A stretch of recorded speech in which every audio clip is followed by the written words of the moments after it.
Hai semuanya, berjumpa lagi dengan Cikgu Penny dalam Sains Tingkatan 4 topik 3.3 iaitu tekanan darah. Dalam topik ini nanti kita akan belajar mengenal pasti alat mengukur tekanan darah, mengukur dan merekod tekanan darah dan menginterpretasi data daripada bacaan tekanan darah.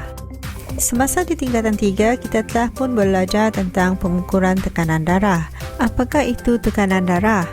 Tekanan darah ialah tekanan yang dikenakan oleh darah pada dinding salur darah semasa peredaran darah. Tekanan darah boleh diukur menggunakan sfigmomanometer. Unit untuk mengukur tekanan darah ialah milimeter merkuri dan simbolnya ialah mmHg. Alat terbaik berdasarkan piawaian yang tepat dalam mengukur bacaan tekanan darah ialah sfigmomanometer yang digunakan oleh pengawal perubatan di hospital dan klinik yang digunakan bersama stetoskop. Namun, pemantauan bacaan tekanan darah di rumah boleh kita lakukan dengan menggunakan sfigmomanometer digital. Bagaimanakah cara kita mengukur dan merekod tekanan darah? Tekanan darah diukur dengan mengambil dua ukuran. Nombor atas menunjukkan tekanan yang dikenakan pada dinding salur darah semasa otot jantung mengecut. Tekanan yang disukat ini ialah tekanan sistolik. Nombor bawah menunjukkan tekanan yang dikenakan pada dinding salur darah apabila otot jantung berehat, iaitu antara denyutan jantung, dan disebut tekanan diastolik. Kedua-dua tekanan ini dinyatakan dalam milimeter merkuri kerana merkuri telah digunakan dalam tolok tekanan pertama yang mengukur dengan tepat dan masih digunakan sebagai unit piawai pengukuran tekanan dalam perubatan. Pengukuran tekanan darah direkodkan sebagai sistolik/diastolik disebut sistolik per diastolik.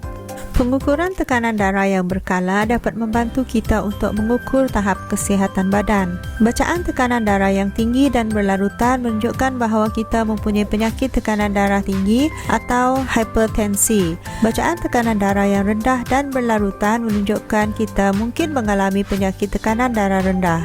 Jadual ini menunjukkan bacaan tekanan darah dan penerangannya. Mari kita kaji jadual ini. Tekanan darah optimum mempunyai tekanan sistolik kurang daripada 120 mm merkuri dan tekanan diastolik kurang daripada 80 mm merkuri. Bagi seseorang yang normal, tekanan sistolik adalah 120 sehingga 129 mm merkuri, manakala tekanan diastoliknya adalah 80 ke 84 mm merkuri. Bagi kategori berisiko pula adalah tekanan sistolik adalah 130 ke 139 mm merkuri dan tekanan diastolik daripada 85 ke 89 mm merkuri.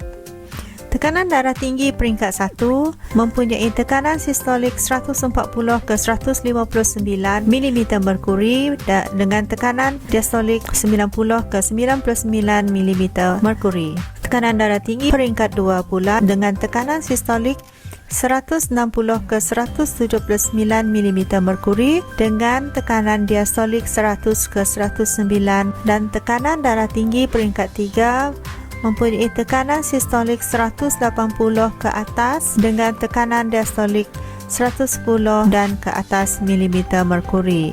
Tekanan darah tinggi biasanya tidak menunjukkan sebarang tanda-tanda yang jelas. Jika masalah tekanan darah tinggi tidak dikawal dengan baik, hal ini boleh menyebabkan masalah yang lebih serius seperti stroke. Cara terbaik untuk mengesan masalah ini adalah dengan menjalani pemeriksaan perubatan secara berkala. Dengan ini kita sudah sampai ke akhir topik hari ini, iaitu 3.3 tekanan darah.